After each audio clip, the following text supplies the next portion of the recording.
सब कुछ भगवान का दिया हुआ था, कोई कमी नहीं थी। ये क्यों हुआ, कैसे हुआ, हमें मालूम नहीं। मेरे सपने में जरूर आता है। मेरे सपने में ये भी आया कि मुझे मम्मी गुंडे मार रहे हैं, बचा लो। मैं इनको कह रही हूँ कि तुम पास में खड़े हो, वो दोनों भाई उन लड़कों से, गुंडे से लड़ रहे हो, तुम बचा क्यों नहीं रहे। हरियाणा के जगाधरी शहर के हुड्डा सेक्टर 17 में एक शानदार बंगला था। इस बंगले में बत्रा परिवार रहता था, जिसे पूरे शहर में लोग अच्छे से जानते थे। परिवार में 4 लोग थे: योगेश बत्रा, उनकी पत्नी प्रियंका, एक बड़ी बेटी और एक छोटा बेटा। योगेश बत्रा शहर के जाने माने लोगों में से एक थे। उनकी अपनी कंपनी थी बत्रा प्लाईवुड, जिसने उन्हें करोड़ों की दौलत और पहचान दिलाई थी। योगेश और प्रियंका की शादी को अब 18 साल हो चुके थे। 18 साल पहले इन दोनों ने लव मैरिज की थी। समय बीतने के साथ उनका परिवार बड़ा हुआ और आज वो शहर के सफल और सम्मानित परिवारों में गिने जाते थे। योगेश के माता पिता उत्तराखंड में रहते थे, जबकि योगेश अपने परिवार के साथ जगाधरी में बस गए थे। अगर सामान्य तौर पर देखा जाए तो बत्रा परिवार के पास दौलत, रुतबा और हर तरह की खुशियां मौजूद थीं। लेकिन किस्मत ने जैसे अचानक करवट ले ली।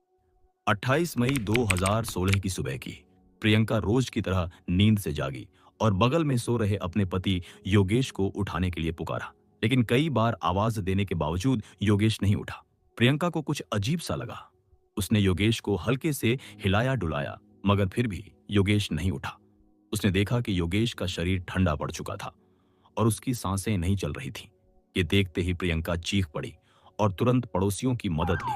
सब मिलकर योगेश को नजदीकी हॉस्पिटल ले गए, लेकिन वहां डॉक्टरों ने साफ कर दिया कि योगेश बत्रा अब इस दुनिया में नहीं रहे। योगेश की मौत की खबर सुनते ही प्रियंका अपने पति की बॉडी लेकर अपने घर वापस आ गई।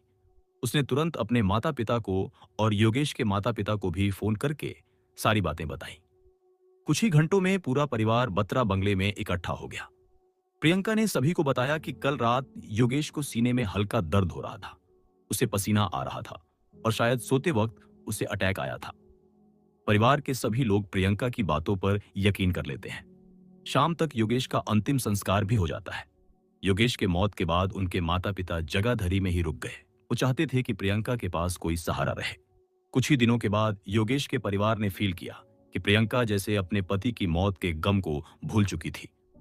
वो फोन पर मुस्कुराते हुए लोगों से बातें करने लगी थी। घर में सबको ये देखकर थोड़ी हैरानी हुई। प्रियंका अब काफी खुश रहने लगी थी और अक्सर बाहर भी जाया करती थी। तैयार होकर मार्केट जाती, नए कपड़े पहनती और दोस्तों से मिलती। ये सब देखकर परिवार के लोग चुपचाप इसे अनदेखा करने लगे। लेकिन एक दिन योगेश की मां अपने पति से कहती है, मुझे रात को सपना आया। सपने में योगेश मुझे बोल रहा था, मुझे बचा लो, कुछ लोग मुझे मारने की कोशिश कर रहे हैं। योगेश के पिता ने इसे सुनकर अपनी पत्नी को समझाने की कोशिश की। हमारा बेटा अब हमारे बीच नहीं है। तुम्हारे दुख और गम की वजह से तुम्हें सपने आ रहे हैं। लेकिन इस सब के बावजूद योगेश के पिता के मन में कहीं ना कहीं शंका पैदा होने लगी। उनका बेटा योगेश 42 साल का हट्टा कट्टा व्यक्ति था। उसे हार्ट की कोई बीमारी नहीं थी। अचानक हार्ट अटैक से उसकी मौत कैसे हो सकती है। साथ ही प्रियंका का बदलता बिहेवियर भी उन्हें अजीब लग रहा था। सब कुछ देखकर उन्हें लग रहा था कि दाल में कुछ काला जरूर है। इसी शक और बेचैनी के चलते उन्होंने पुलिस स्टेशन का रुख किया। पुलिस स्टेशन में जाकर उन्होंने कहा, हमें शक है कि हमारे बेटे योगेश बत्रा की मौत नेचुरल नहीं थी, शायद उसकी हत्या हुई है। पुलिस वालों ने गंभीरता से सुना और पूछा, क्या आपने अपने बेटे का पोस्टमार्टम कराया था? योगेश के पिता ने मना कर दिया। पुलिस ने समझाया, अगर पोस्टमार्टम रिपोर्ट ही नहीं है तो शक का कोई ठोस सबूत नहीं बन सकता। पुलिस ने उनकी शिकायत दर्ज कर ली, लेकिन उस पर कोई इन्वेस्टिगेशन नहीं करती है। उन्हें भी पता था कि बिना पोस्टमार्टम रिपोर्ट के इस केस का कोई कानूनी आधार बनाना मुश्किल था। थक हार कर और निराश होकर योगेश के पिता ने एक प्राइवेट इन्वेस्टिगेटिंग कंपनी से संपर्क किया।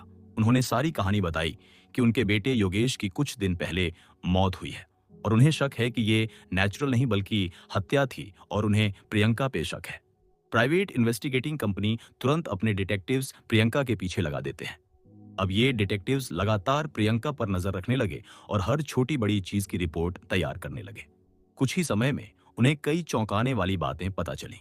सबसे पहले प्रियंका ने अपने दोनों बच्चों को पढ़ाई के लिए देहरादून भेज दिया था ताकि वो अकेले रह सके। इसके अलावा वो लगातार अपने सास ससुर से कह रही थी, आप उत्तराखंड चले जाइए, मेरी चिंता मत कीजिए।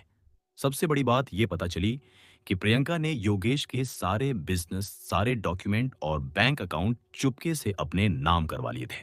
वैसे तो बत्रा परिवार की सारी संपत्ति प्रियंका की थी, लेकिन पति की मौत को अभी 2 महीने भी नहीं हुए थे कि उसने ये सारे काम चुपके चुपके करना शुरू कर दिया था। प्राइवेट डिटेक्टिव्स को यह भी पता चला कि प्रियंका एक जिम में जाती है। जल्द ही उन्हें यह भी पता चला कि जिम में एक ट्रेनर है। रोहित और रोहित के साथ प्रियंका का रिश्ता बेहद करीबी था। जब जिम के लोगों से पूछा गया तो ये बात सामने आई कि प्रियंका और रोहित के बीच एक्स्ट्रा मैरिटल अफेयर चल रहा था। साथ ही साथ ये भी पता चला कि प्रियंका रोहित के साथ क्लब में जाती है। वहां वो शराब पीती है और रोहित के साथ आपत्तिजनक डांस करती है। इन सब बातों के सामने आने के बाद ये तो साफ हो गया था कि प्रियंका और रोहित का अफेयर चल रहा था। लेकिन सिर्फ शक करना काफी नहीं था, उन्हें सबूत भी जुटाने थे। इसलिए उन्होंने अपनी अच्छी सोर्सेस का इस्तेमाल करके प्रियंका और रोहित के सीडीआर हासिल किए। इन रिकॉर्ड्स ने चौंकाने वाली बातें उजागर की। करीब 1-1.5 साल से प्रियंका लगातार घंटों तक रोहित से फोन पर बातें कर रही थी। और जिस दिन योगेश की मौत हुई, उस दिन भी प्रियंका ने रोहित को 40 से ज्यादा बार कॉल किया था। वो रोहित के प्यार में इतनी ज्यादा पागल थी कि उसने रोहित के बर्थडे पर उसे 25-30 लाख की कार गिफ्ट की थी। सारी जानकारी और सबूत इकट्ठा होने के बाद डिटेक्टिव्स ने योगेश के पिता को यह सब सौंप दिया। अब उनके हाथ में ठोस सबूत थे। इन सबूतों के साथ योगेश के पिता सीधे हरियाणा के डीजीपी के पास पहुंचे। उन्होंने पूरी बात विस्तार से बताई। बात सुनते ही डीजीपी को समझ आया कि इस केस में कुछ बहुत बड़ा और गंभीर हुआ है। इसके बाद डीजीपी ने एक एसआईटी का गठन किया।